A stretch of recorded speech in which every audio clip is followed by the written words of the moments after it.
आज की इस चर्चा में हम उस बहुत बड़ी गलतफहमी को जड़ से खत्म करने वाले हैं जो ये मानती है कि बड़ी दौलत कमाने के लिए भीड़-भाड़ वाले, महंगे और सैचुरेटेड शहरों की तरफ भागना ही एकमात्र रास्ता है। चलिए सीधे मुद्दे पर आते हैं और इस सच्चाई को करीब से समझते हैं। अब एक सवाल जो अक्सर मन में आता है, क्या कोई सच में किसी गांव में रहकर करोड़पति बन सकता है? इसका सीधा और साफ जवाब है बिल्कुल हाँ।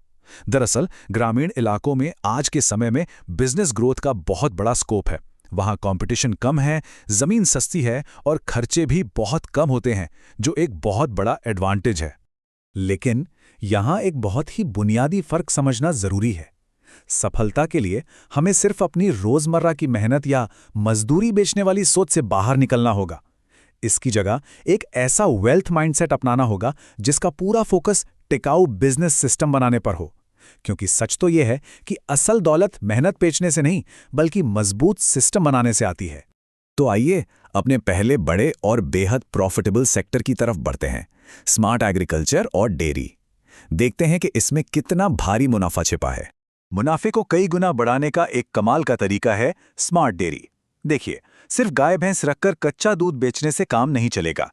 इसके बजाय अगर शुद्ध दूध, देसी घी, पनीर और ऑर्गेनिक प्रोडक्ट्स का एक अपना लोकल ब्रांड और सप्लाई चेन तैयार कर ली जाए तो प्रॉफिट मार्जिन सचमुच आसमान छूने लगता है।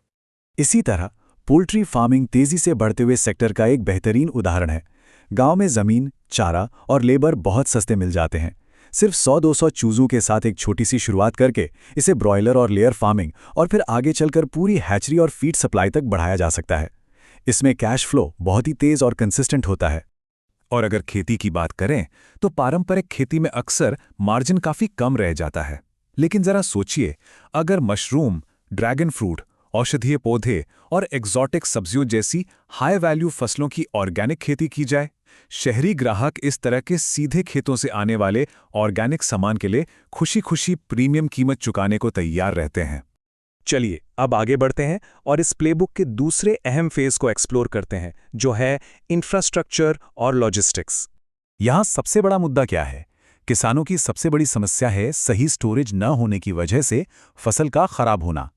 इसका सबसे सॉलिड सोल्यूशन है मिनी कोल्ड स्टोरेज और वेयरहाउस तैयार करना।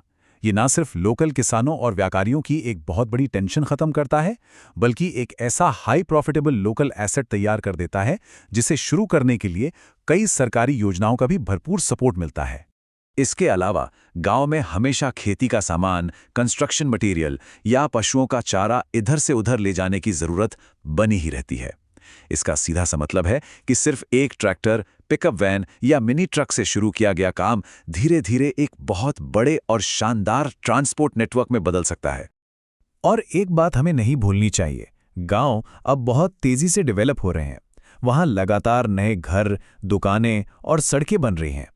ऐसे में सीमेंट, ईंट, रेत और लोहे के सरिये जैसे बुनियादी कंस्ट्रक्शन मटेरियल्स की सप्लाई शुरू करने का मतलब है ऐसे पक्के ग्राहकों की गारंटी जो बार बार लौट कर आएंगे।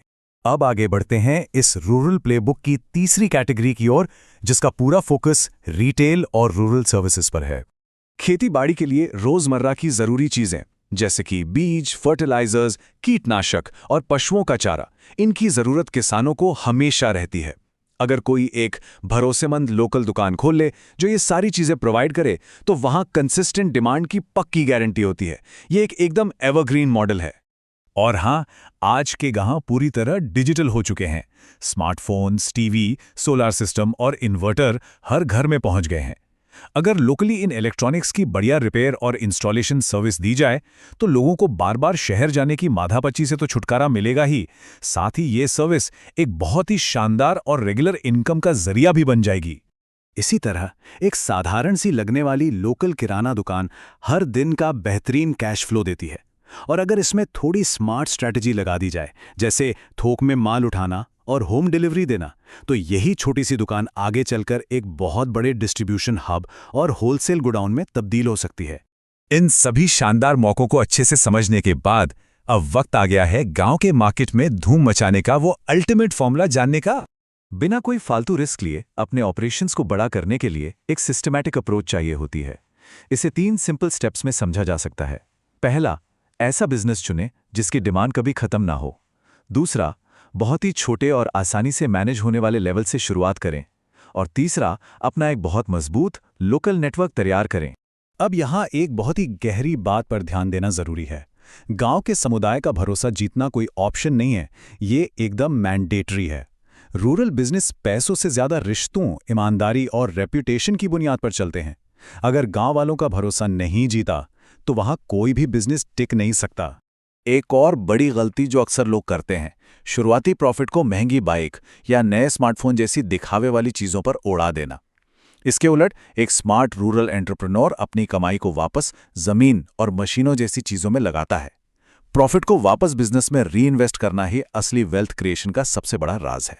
तो अब सोचने वाली बात यह है, क्या भविष्य की सबसे बड़ी दौलत किसी भीड़ भरे शहर के शोर शराबे में बनेगी या किसी गांव में बिल्कुल शांति से खड़ी की जाएगी? अलग अलग इनकम स्ट्रीम्स बनाकर और समझदारी से प्रॉफिट को रीइन्वेस्ट करके गांव में की गई रोजमर्रा की मेहनत सचमुच एक बहुत बड़े फाइनेंशियल एम्पायर में बदल सकती है।